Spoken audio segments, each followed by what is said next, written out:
Né? A Juliana, que estava falando era a Mariana, não era? Quem era? Estava concluindo, né? A Cristina. Então, agora o que a gente faz? Ou, quando você quiser falar, você pode falar da reescrita do seu caso, que eu ia até complementar para vocês, que lá no final, eu solicitei que você, ela botou algumas estratégias lá no final, que você colocasse uma atividade que você pensou de forma diferente depois dos nossos estudos, né? Ela falou uma atividade bacana que vai envolver todo mundo, para a criança não ficar isolada, uma atividade de português, uma atividade de matemática, né? Agora, assim, de forma mais sucinta, o que a gente pode fazer? Ou você vai falar da reescrita do seu caso e, ao mesmo tempo, já vai avaliando, né, essa metodologia de análise e estratégias, que não é nem análise e estratégia, é análise reflexiva do caso do seu estudante com deficiência intelectual, ele discutido coletivamente, né? E o que isso emerge de práticas pedagógicas inclusivas para a inclusão do seu aluno com deficiência. Só que aí você pode estar fazendo a leitura da reescrita e já avaliando essa metodologia, tá certo? Nessa metodologia você vai avaliar o que foi de positivo, você vai o que foi que emergiu no seu entendimento sobre inclusão, o que você achou importante e até o que você sugeria, né? O que é que vai desmembrar dessa metodologia que a gente trabalhou aqui, né? Bom, a escrita do caso do aluno com deficiência intelectual, João, planejei uma atividade dinâmica e lúdica, né, para o meu aluno, atividade de figuras, de objetos, para que ele identificasse as figuras de acordo com o que eu fosse chamando. Ele conseguiu identificar a maioria das figuras, demorou um pouco na hora de identificar. Adaptei a todas essas atividades, adaptei a todos da sala de aula essa atividade e toda a turma gostou muito. Notei que ele ficou mais participativo, vendo toda a turma interagindo com ele. Essa pesquisa me levou a refletir mais sobre o tipo de práticas inclusivas a serem usadas em sala, devido também à ajuda dos alunos, devido à ajuda também das colegas de pesquisa, nos casos de pesquisas e sugestões de atividades a ser usadas nos casos, né? Então, outra coisa também que eu notei com ele, que ele ficou mais participativo comigo. Ele não me chamava, ele não queria conversa. Hoje, ele tinha, eu virei um Hulk, tu sabia, sabe? Esverdeado, né? Tá? Aí eu disse, foi mesmo, João, que coisa legal, foi mesmo, virou um Hulk. Coisa que do começo do ano até hoje, até ontem, ele nunca tinha chegado para mim para puxar a conversa. Eu sempre chegava para ele sempre ficava calado, então ele ficava rindo, né? Aquelas que eu já disse que ele gosta muito de rir só, né? Mas de chegar assim para mim ou para o outro aluno para conversar, e ele está até interagindo também com os colegas de sala de aula. Melhorou a interação, tá? Dele. Bom, Pois é. bom, maravilha. Alguém mais?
Para além da escola do seu trabalho. Eu sei que você é muito ocupado e tudo mais, mas eu acho que seria importante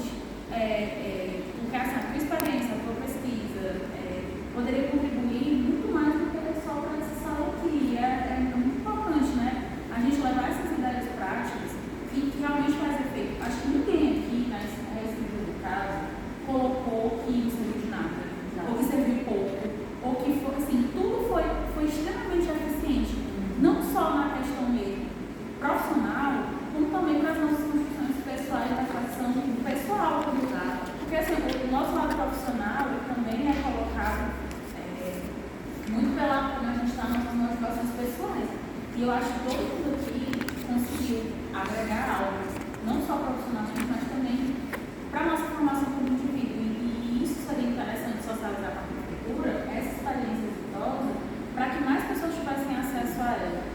E colocar nas formações. Tem lugar melhor. A gente vai pensar, né? Eu vou pensar com ela, né? Nós não temos todos os professores da formação, então levar essa pesquisa, essa metodologia, para as formações, porque aí todo mundo vai ter. Que aí não tem como não falar sobre inclusão. Isso, você está levando um aluno público da inclusão. Foi mais pedido, né? Pelos professores da Prefeitura de Fortaleza falar sobre a inclusão nas formações. Mas, né, e a gente tem que estar desse jeito aqui, nesse contexto, a gente está vendo que está funcionando. E é mais eficiente que a formação do contexto, porque a formação do contexto são slides já preparados pela própria prefeitura, que às vezes não é contexto de verdade, é uma coisa muito teorizada. Exato. Mas ao mesmo tempo, quando a gente vai se apegar às práticas, o tempo acabou. E o coordenador já está resolvendo BO de mim, BO de pai, não sei o que, falta de professor. Quantas vezes, né? A gente planeja no mesmo horário, e quantas vezes a gente estava em formação em contexto, e a nossa coordenadora querendo aquilo, dando o máximo dela, ela teve que se levantar e resolver um grande problema na escola que precisava da presença dela.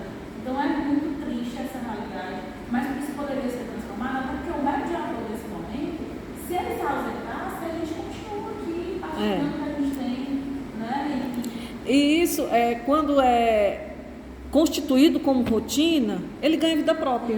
Isso. Não precisa da coordenadora estar ali para ter o caso. Isso.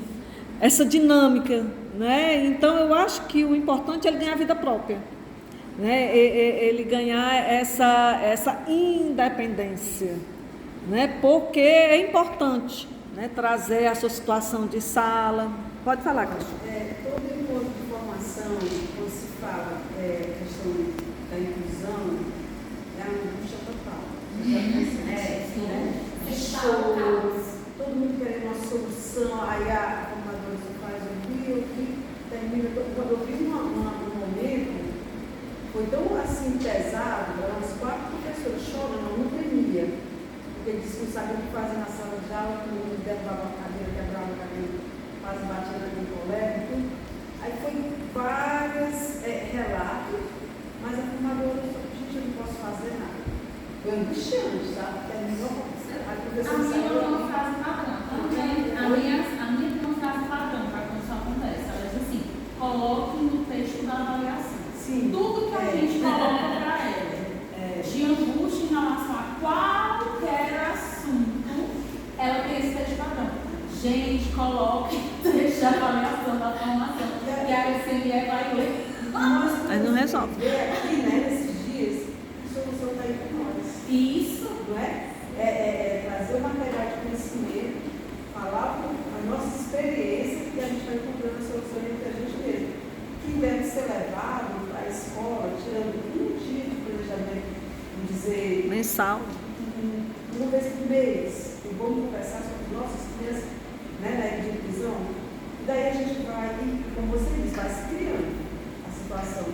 Vai amadurecendo até chegar ao ponto que a gente fica sabendo o que fazer, como fazer, um ajudando a outra. Agora tem que ser levado para isso para a escola. Aí a situação difícil, você já fica almejando, pensando naquele dia, eu vou levar essa situação. No encontro passado você falou, Cristina, que é uma acolhida, né? Você compartilhar com o outro colega vê diferente, já traz uma leveza maior, não é, para aquela situação. É claro que tem situações que envolvem outros sujeitos, mas aí aqueles outros sujeitos você vai passar para a gestão, você vai passar para a família, mas aquela situação que você vai levar é situação de sala de aula, para gestão de sala. Aí você vai ver o que é de prática pedagógica, da gestão da sala de aula e aquilo que está para além do que você pode fazer em sala, como professora. Porque tem situação que a gente resolveu em alguns, agora há um tempo, que esse ano ainda, que estava para além da situação de sala. Que aí quando nós resolvemos uma questão, aí ficou tudo na gestão de sala. E essa criança Gente, tá outra criança. Envolvendo na dinâmica da sala, se envolvendo na rotina, dando respostas, que eu olhei para ele, eu não reconheci, eu disse, vale, a menina, tu sabe o que é isso aí? Eu disse, não lembro não, pois é fulano. Eu, vale, o menino até cresceu. Cresceu fisicamente, por quê? Porque a postura cabisbaixa, que ele só vivia mexendo, rebolando, mudou, ele está agora uma postura ereta.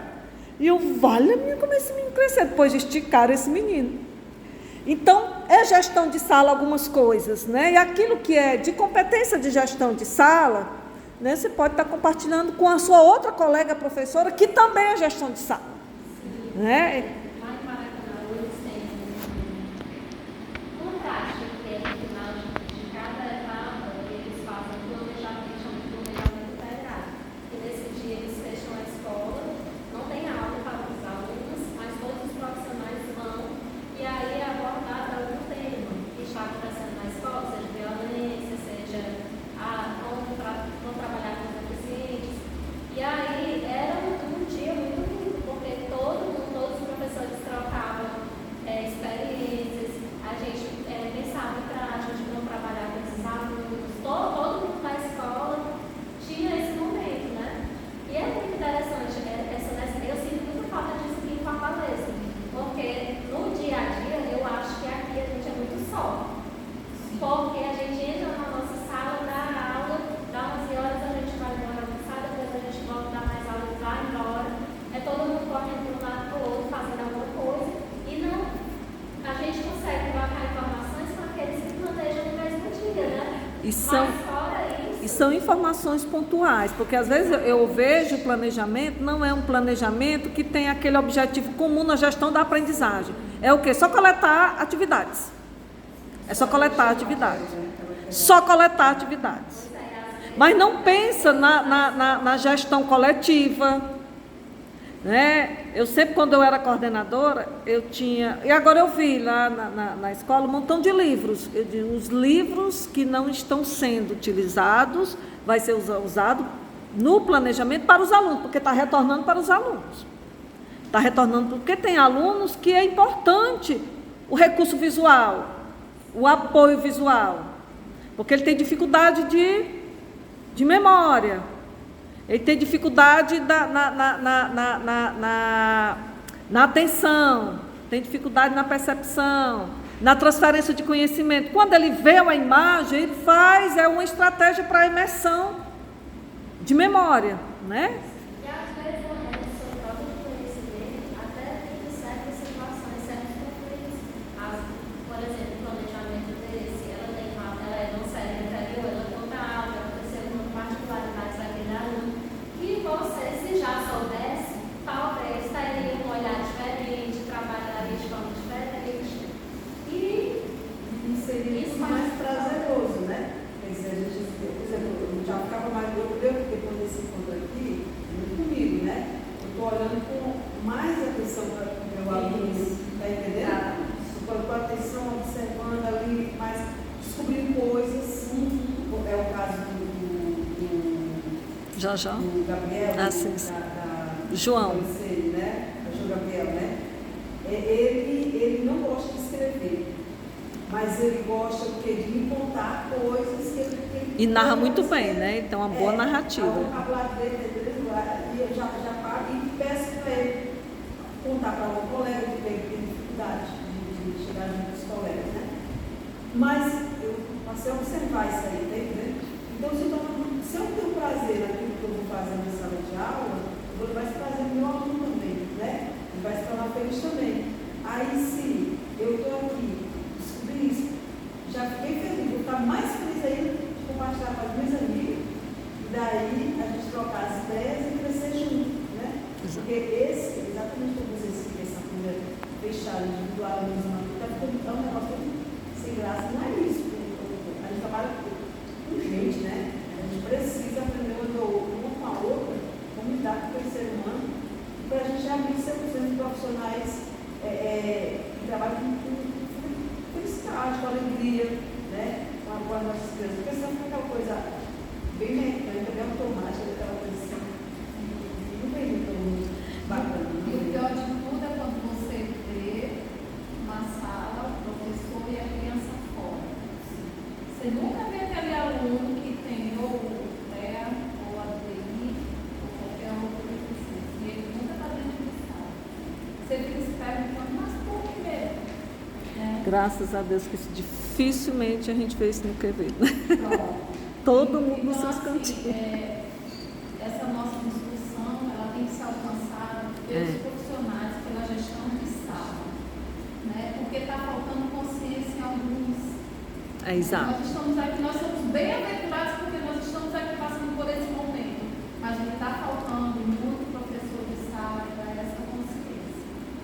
Porque Eu acho que também tem falta de apoio da gestão, porque a gente tem um caso lá na escola, que nós temos uma professora que ela é maravilhosa, ela é super completa, ela é super interessada, na mesma série, né? Então, você está junto com ela o tempo todo, sabe que ela é uma excelente profissional, mas a criança foge o tempo todo. E ela fica entre correr atrás da criança e dar a aula dela. Eu acho que tão desumano. Tem dias assim que à tarde, tanto o PRB como a PLA, a gente sente angústia. As falas do corpo pedindo ajuda. Muitas vezes não tem, gente, não tem. E a família não aceita. está faltando profissionais de apoio, a gente está sentindo. Falta realmente profissional de apoio e profissional de apoio que seja qualificado, gente, para fazer a ajuda. Porque às vezes tem, até a gente tem profissionais de apoio. Obrigada. Muito boa vontade, Cafezinho? mas as meninas não sabem manejar as crianças direito. É aquela questão, quando a criança está ali em crise, está ali realmente numa situação, está se batendo, está jogando as coisas, quer conter na força física, e em vez de estar tirando o mobiliário para a criança não se machucar, fica querendo conter a criança e acaba machucando a criança, se machucando. Até uma das profissionais de apoio lá da escola ficou reclamando que sofreu uma lesão na coluna, uma criança autista bateu nela, não sei o quê, mas ela estava fazendo o manejo da situação completamente errado. E aí, assim, eu tenho informação para fazer isso, mas eu tampouco posso me envolver na regência do professor se tem um gestor ali. E estava todo mundo, né, se olhando, o caos na tela dentro da escola. Gente, foi uma cena de terror. A criança se batendo, se jogando, foi em cima do banheiro, o professor gritando. Sabe o que é assim, como a Tônia falou, parecia cena de manicômio. Vale-me Deus. Sério, gente, foi horrível. Sabe, todo mundo se tremendo no final, gente emocionada. Eu fiquei com o João cheio d'água, porque eu achei tão digno que aconteceu com aquela criança. E a profissional de apoio, ela estava tentando na maneira dela. Você não sabe. Como é que ela vai saber se alguém ensinar, se ela tiver formação para isso? E eu, sinceramente, acho que é responsabilidade da prefeitura colocar esse pessoal que não tem apoio e uma formação, uma vez na vida e uma vez na morte, sobre teoria. Teoria não vai salvar ninguém. Você falando em teoria, deixa eu só fazer aqui uma pergunta para vocês responderem, para a gente fazer nossa dinâmicazinha da entrega de livro. Me diga aqui uma coisa. Há aquela sugestão teórica, você falou em teoria, eu lembrei, do Vygotsky, né, do livro, do texto da professora Geni. Foi importante? Porque a gente, Fabiana, né, eu acho que o saber teórico, ele traz essa consistência da gente de entender como aquela criança aprende, que as suas dificuldades de natureza biológica não determinam o seu desenvolvimento, porque cada um tem um desenvolvimento diferente, e ele trouxe essa nossa compreensão, né? Embora assim não foi possível todas lerem, mas é um texto que dá para a gente ler e que muda a nossa compreensão sobre a criança, a pessoa com deficiência intelectual, né? Porque tinha um estigma de que ele não aprendia. Tinha um estigma de que, eu vi até uma pessoa dizendo, ele não aprende porque ele não tem memória. Ele tem memória, sim. Agora que tem fragilidade em processar aquela memória, em guardar aquelas informações, muitas informações ele não consegue guardar e acomodar aquelas informações, então são informações importantes. Todos é do mesmo jeito? Não, tem uns que já têm os prejuízos cognitivos mais significativos, tem outro que menos, tem criança, todas vão criando estratégias para minimizar aquele prejuízo. A gente não cria estratégias. Só que tem criança que ele necessita que alguém vá ajudando ele a organizar essas estratégias, ele a organizar esse pensamento. Como, por exemplo, o que é que eu faço todo dia de manhã? Se ele for acostumado a todo dia de manhã organizar a sua mochilinha, chegar na sala, tirar as coisas da mochila, fazer o que vai acontecer. Alguns vai conseguindo entrar nessa rotina, que são as funções adaptativas, de forma mais rápida, outros de forma mais lentamente, mas que todos conseguem. Alguma coisa que todos avançam. Chegou uma mãezinha para mim e disse: você acha que ele vai ler? Vai desenvolver a leitura e a escrita? Eu disse: mãezinha, eu não posso afirmar isso para você. O que eu posso afirmar para você é que ele vai desenvolver.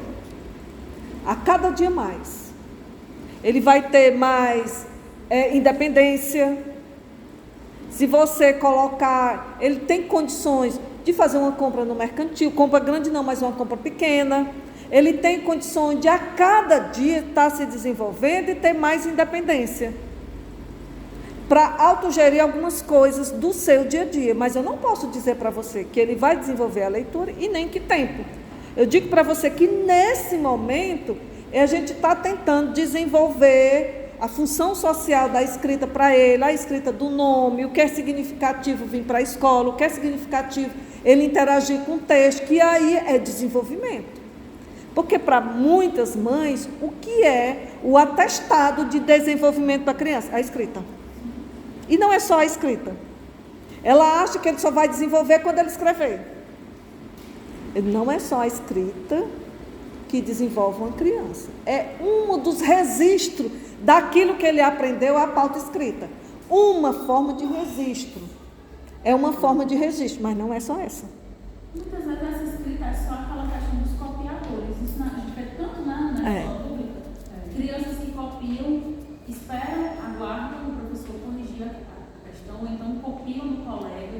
E assim, eles não têm consciência fonológica. Exato. Mas para a família, está tudo bem, porque o caderno está lotado, porque os livros estão respondidos, né? E isso aí, para mim, as crianças que estão nessa condição são mais preocupantes, porque eles estão acomodados a uma rotina pedagógica de copiadores. Então, assim, eles desenham letras aleatórias, porque tem o costume corporal de estar fazendo essa transposição da lousa para o material individual, ou do livro do colega para o dele. E aí, como é que a gente muda essa acomodação depois? Que a criança já consolidou ali, chegou no 5º ano, vários, né, lá na escola, que tem esse costume. Excelentes copiadores. Tem, inclusive, uma menina que tem a letra linda, mas ela não tem noção do som da letra A, que é o som mais lindo que a gente tem, né? Eu lembro uma sala, eu nunca esqueci a menina, Betijal. Esliane, era tua, né? Esliane, né? Eu estou tentando lembrar o nome dela. Esiane, que é uma que a mãe tinha síndrome alcoólica fetal. Não era. Não. Tinha uma situação de imitação, né?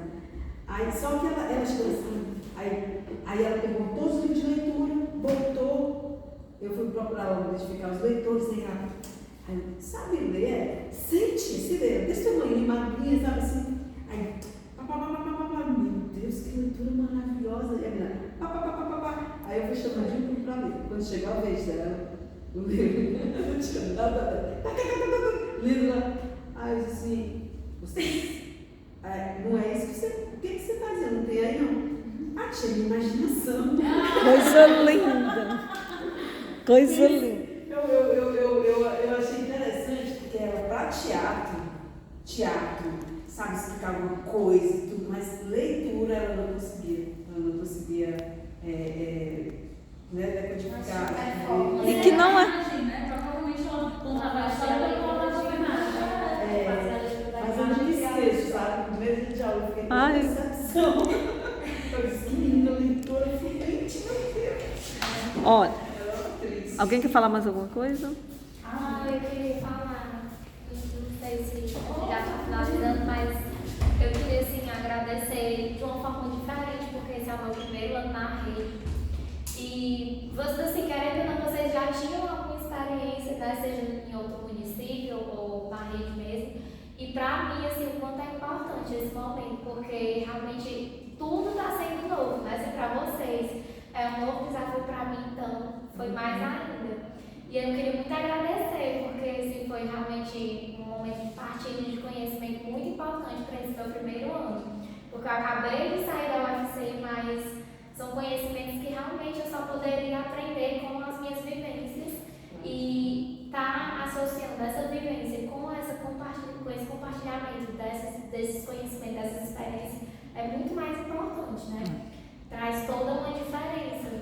Porque, por exemplo, muitos de vocês estão tendo esse compartilhamento agora, né? Já tem um tempo, já tem outras experiências, mas para mim foi muito importante que seja o primeiro ano e também com todo esse compartilhamento de aprendizagem. Que bom. E é interessante essa troca e essa vivência para ela, porque muitas vezes ela diz, meu Deus, eu não vou conseguir. Sim. E aí é interessante estar perto da gente que já tem experiência, para ver que nós também, que já temos experiência, vivemos as mesmas coisas. Que não existe uma receita, por mais que a gente busque, por mais que a gente faça curso, por mais que a gente tenha experiência, cada aluno é uma coisa nova. E aí todo ano, quando a gente recebe alunos novos, nós nos vemos em desafio, em angústia de, meu Deus, o que eu vou fazer com esse aqui? Então, às vezes a pessoa diz, essa menina nova, né? Às vezes até as mães têm abraçado, não, chegou agora, não está fazendo nada.